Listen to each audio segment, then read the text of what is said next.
అసలు నాలాంటి వాడు ఒకడు భూమి మీద అవసరమా అని నేను కూడా దేవుడి ముందుకు వెళ్ళాను.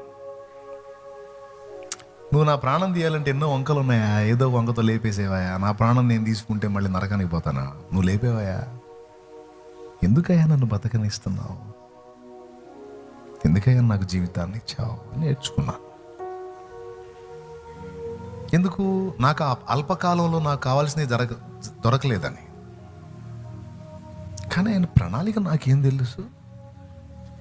అల్పమైన వాటిని ఆశించును నా హృదయం, అధికమైన మేళ్లను దాచును నీ మంచితనం.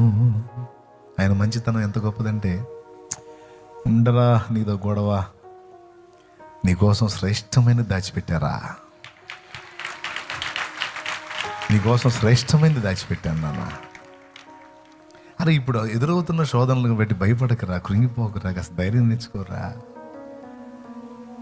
నీకు నేను ఇచ్చే ఆ జీవితాన్ని బట్టి ప్రతిరోజు ధన్యతగా ఫీల్ అయ్యే ఆ శుభదినాలు వస్తాయి. ఆగురా, దాచి పెడతాడు. అదే ఆయన మంచితనం.